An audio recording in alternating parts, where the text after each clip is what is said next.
Anda kembali menyaksikan Apa Kabar Indonesia Malam. Kita lanjutkan diskusi kita. Saya mau ke Pak Arianto kalau begitu. Pak Arianto, di tahap penyidikan ini, mekanisme apa yang akan dilakukan oleh penyidik? Apa yang ingin digali lebih dalam oleh penyidik? Ya, jadi begini. Pertama kali memeriksa pelapor dulu ya, dimasukkan dalam berkas perkara. Jadi sudah terekam itu apa keterangan masing-masing pelapor. Kemudian di cross check dengan terlapor. Terlapor apa yang disampaikan itu tadi akan di cross check sama si ini, yang terlapor ini.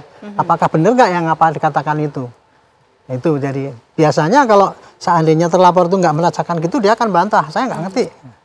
Nah, yang ketiga, memeriksa alat bukti itu. Karena begini, di dalam penyidikan itu akan dicari siapa berbuat apa. Itu tidak bisa global semuanya. Satu tuntutannya pasal, lain-lain itu nanti. Pak Roy pasalnya apa saja gitu ya. Nah, pasal ini ditanyakan pada ahli nanti, ini melanggar ini apa enggak.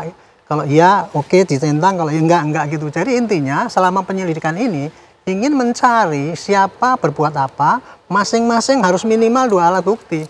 Alat bukti itu adalah kesaksian, kemudian dokumen atau petunjuk sang saksi ahli. Jadi kalau masing-masing itu sudah mempunyai kekuatan itu barulah dikatakan sebagai tersangka gitu. Oke. Kurang lebih kira-kira mekanismenya kayak gitulah. Oke, jadi tahapannya setelah kemudian ini memeriksa terlapor, kemudian rencananya minggu depan saksi ahli, baru penetapan tersangka begitu. Ya, digelar nanti ini di cross check ini kira-kira ini berbuat apa, ini berbuat apa, itulah baru yang tersangka. Oke, saya mau ke Mas Ade kalau begitu. Mas Ade menyoroti proses hukum yang tengah berjalan dalam kasus pencemaran nama baik dan fitnah dari ijazah Presiden ke-7. Apa yang paling Anda soroti begitu dari jalannya proses hukum yang sampai saat ini masih terus berjalan? Ya menurut saya yang saya lihat ya, Polda Metro ini betul-betul hati-hati dan cermat dalam memeriksa. Kenapa saya bilang begitu? Ini panjang sekali waktu yang dibutuhkan. Biasanya untuk menetapkan tersangka seseorang itu nggak selama ini sih, biasanya sih Mbak ya. Tapi karena ini gabungan dan banyak saya lihat, sehingga mungkin harus lebih cermat penyidik di sini. Karena kenapa? Karena mereka tidak mau ada celah bagi penyidik untuk bisa menjadi berulang kali lagi diperiksa. Biasanya gitu, kalau ada celah yang masih kurang firm, itu akan terjadi penggalian data kembali. Gitu. Tapi biasanya nggak selama ini gitu? Ya, nggak selama ini, sebenarnya mudah sekali. Nanti ahli bisa menjelaskan itu. Bagaimana sih penetapan tersangka itu yang saya sampaikan bahwa itu sebenarnya mudah sekali, tidak perlu berlama-lama. Tapi saya bingung kok sampai sekarang ini kok lama sekali ya, kalau menurut saya masih terlalu terulur-ulur gitu loh. Mestinya harusnya sudah periksa, dia sudah dipanggil dengan patut. Kemarin harusnya juga panggilan itu juga yang tidak dihadiri oleh si Mas Roy ya, dengan alasan 17-an lah dan lain-lain sebagainya. Itu yang membuat itu tertunda-tunda sih. Kita tanyakan, kita minta pencerahan dari Prof. Suparji kalau begitu. Prof. Suparji, kalau kata Mas Ade ini harusnya prosesnya nggak selama ini untuk kemudian menentukan ataupun adanya tersangka yang ditetapkan.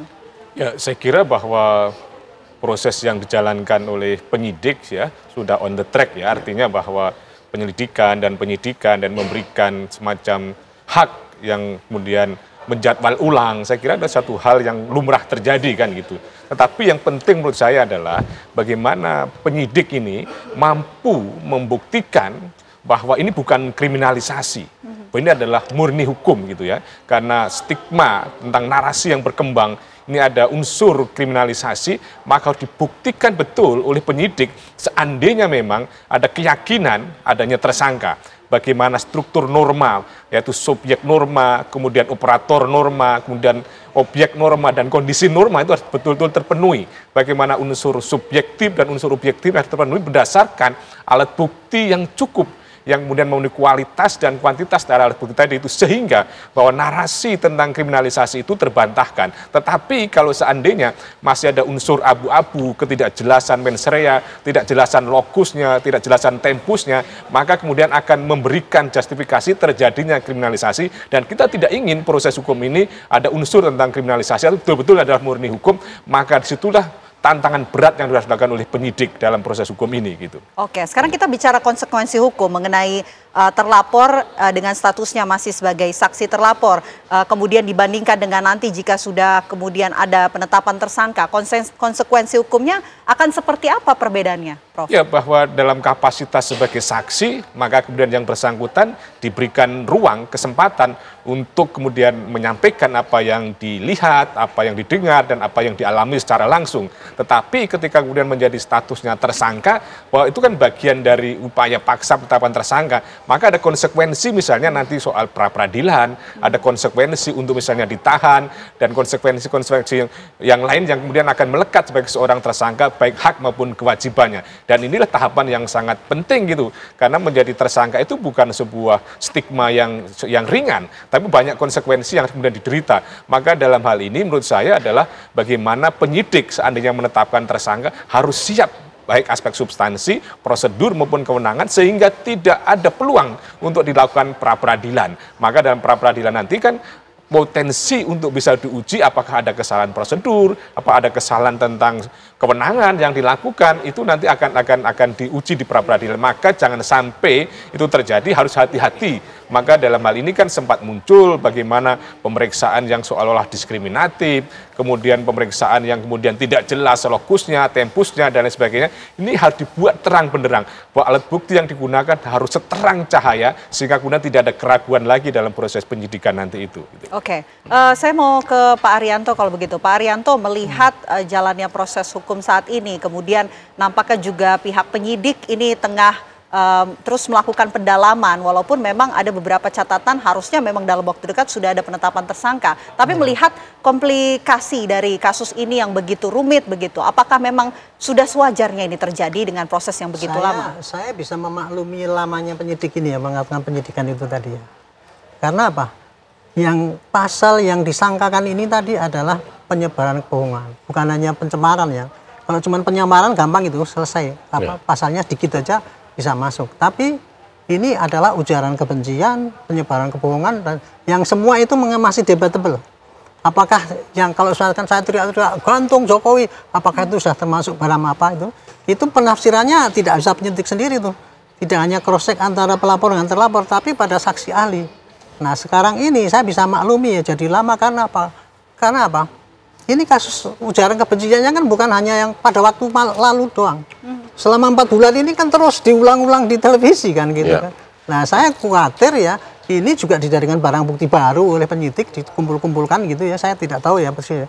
Tetapi seandainya penyidik itu mau simple, mau pakai bukti yang cuma 1, 2 dulu itu aja, itu juga bisa, cuman kan kurang kuat gitu kan. Gitu loh, jadi makin banyak makin jelas gitu, mungkin gitu ya. Tapi itu bisa kemudian untuk dijadikan bukti juga? Bisa. Nah, penyidik kan ngomong gini, ini Pak ujaran kebencian menuduh saya gini, apa contohnya itu rekam gini, digital begitu ya? Buktinya kan rekam digital. Ya.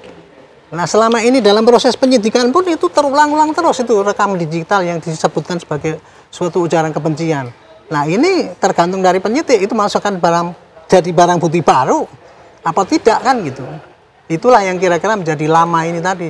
Di samping itu karena tadi banyak ya, kemudian masing-masing berbuatnya nggak sama. Jadi ini penyidik harus memilah-milahnya itu barang bukti yang banyak. Tadi ada berapa itu? Saya dengar ada sampai 100 loh rekaman itu. Potongan-potongan rekaman itu ada 100 Pak itu. Dan 100 dibagi orang 12 itu tadi.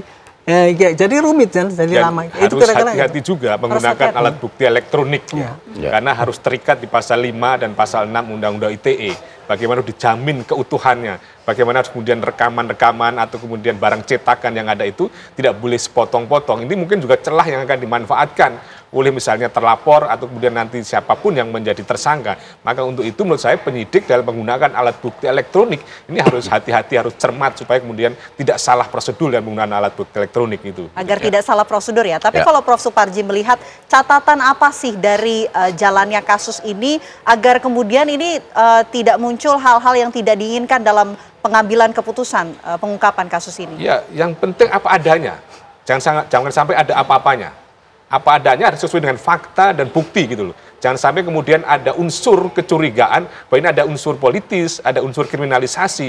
Maka untuk itu selama penyidik betul-betul mampu mendasarkan pada fakta yang ada, apa adanya, apa yang sebenarnya, maka tidak perlu khawatir, tidak perlu ragu-ragu. Tetapi ketika kemudian masih ada unsur-unsur kemudian tendensi-tendensi tertentu subjektif, maka itu akan jadi masalah. Tadi katakan Pak Jenderal tadi bahwa bagaimana pemenuhan unsur tentang ujaran kebencian. Harus ada akibatnya kan itu.